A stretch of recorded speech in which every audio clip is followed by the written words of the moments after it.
Chapter 105. Understood. I apologize. I'll answer. So, ease the grip of your hand. The flame had been ignited, yes? The notion of keen eyesight is just that, quite literally. You there, calmly assess the situation, regardless of what it may be, whether it involves an enemy, an ally, or even yourself. Anyone with reason can do as much. I apologize, but I can't. At the unexpected confession, Yudhir hesitated, and Kishir raised his hand, beckoning him closer. Yudhir glanced at the luxurious white glove that enveloped his hand, then slowly moved towards him. Even when he felt he had approached close enough, the man continued to gesture him nearer. Frowning at the continuous beckoning, Yudhir navigated around a large table to stand directly in front of Kishir. This time, a suddenly outstretched hand grabbed his arm and pulled him in. Within moments, Yudhir found himself sitting on Kishir's lap, embraced in his arms. "What are you doing? It's broad daylight." "See? This causes me to make completely subjective decisions." A sweet voice lingered near his ear. "But you are capable.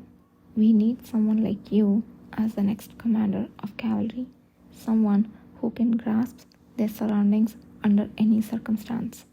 Isn't that the epitome of keen eyesight?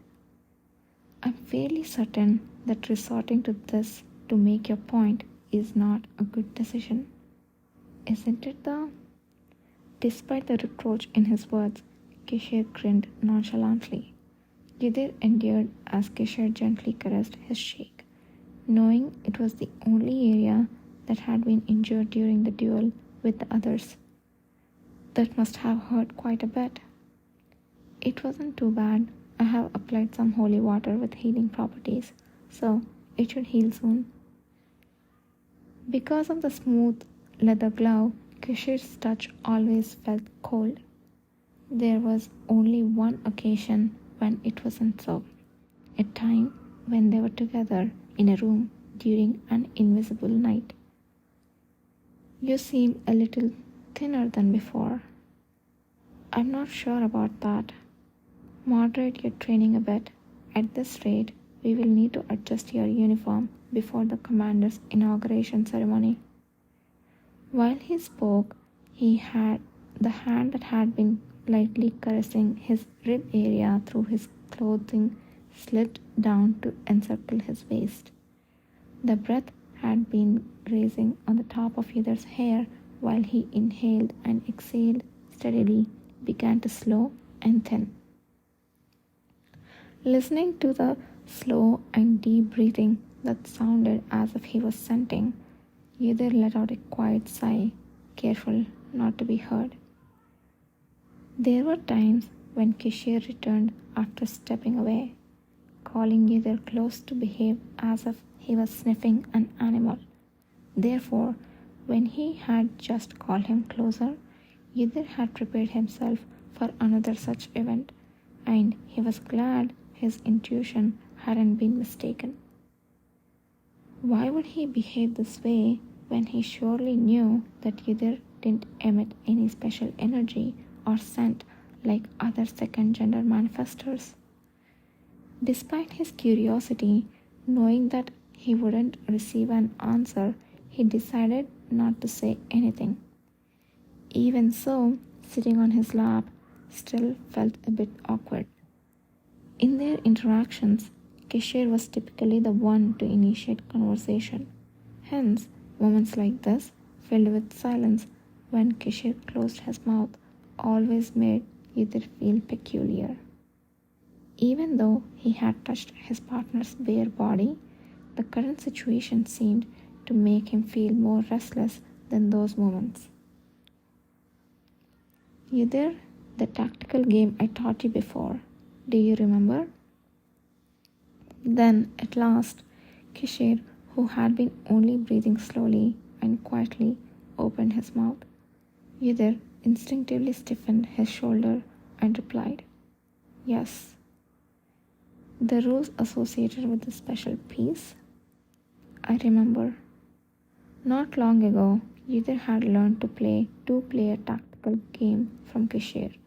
In the game, there was something called a special piece, not a regular piece that existed from the beginning, but a sort of secret weapon that the player secretly designated from among the regular pieces before the start of the game. Although he decided the special piece could exert power beyond its original movement limit, due to the nature of the game where two players took turns, once it was used, it was always eliminated by the opponent. Therefore, most often it was used only at the crucial moment when the victory had been nearly secured after being well hidden. Since losing the special piece meant having to return some of the opponent's pieces they had taken, many did not even designate it in the first place. As Yether was recalling these rules, Kishir continued his words. "The worst thing you can do when using the special piece is to get caught by the enemy before using it. You suffer a great loss. So, if I feel like my special piece is about to be exposed, I take the initiative and put it out as a bait in front of the enemy." Does such an obvious strategy really work? To his spectacle question, a response mixed with laughter returned. Surprisingly, it does. Even though they think that the piece right in front of them might be the special piece, they continue to doubt because of the potential penalty that might come back if it isn't. It works especially well on those who believe that the more openly revealed, the less valuable it is. To save something, sometimes such a ruthless method of putting it at the forefront is necessary. He had thought that Kishir had bought up the tactical game to say something important, but it turned out it was just about the game. Anyway, since Kishir often talked about such nonsense, Yether was not greatly disappointed and responded casually. "If it works, it's a good tactic. I don't particularly think it's a cruel method. But from the point of view of the special piece, wouldn't it be considered cruel? It's supposed to be a piece that's treated preciously and takes up the most important part on the board after all." Yether doubted for a moment whether Kishir might be drunk. Was he really saying that the hearthstone made piece used in the game was pitiable? Firstly, it's not like we asked for the consent of the piece when choosing the special piece. How do you use it is up to the person playing the game. That's true. Knowing that, why are you asking? Did you suddenly develop a fondness for stone-made pieces? Kishir was silent for a while.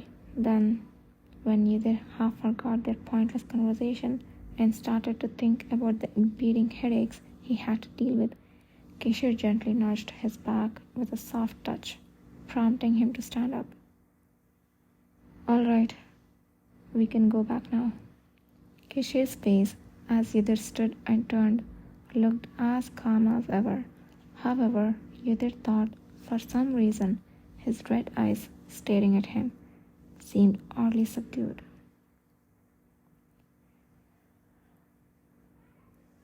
The first thing he saw when he opened his eyes was not the small barracks where Yether always fell asleep and woke up, but the high ceiling painted with a golden sun symbol.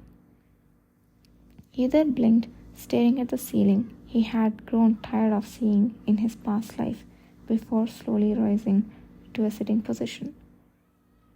"Here, this is a guest room in the command post quarters. Why am I here?" His hand felt empty and lethargic. a momentary confusion settling in.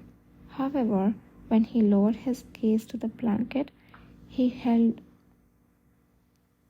with both hands, his memory suddenly cleared. Ah, that's right. After receiving treatment from Kishir, I said I would return to my room.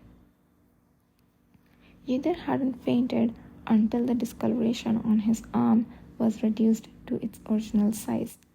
Just as he had told Kishir, the horrifying ordeal was endured in silence, a feat so impressive that even Nathan Zuckerman, who was simply observing, couldn't hide his admiration at this perseverance. The problem occurred after the treatment was finished. He intended to get up and leave as soon as possible. He put his clothes back on, but the moment he tried to stand, his strength drained from him. And so he found himself here. He must have collapsed immediately upon trying to stand, given the difficulty of moving a passed out person to the regular members' quarters. They must have left him here. While he could guess the rough sequence of events, it only deepened his self-loathing. Even when he had been tortured, flesh stripped raw to the bones, he hadn't fainted. But to collapse from merely having a spot on his arm healed with divine power was shameful. He didn't want to guess what Kishir and Nathan were thinking. Straining his ears, he found the outside to be incredibly quiet.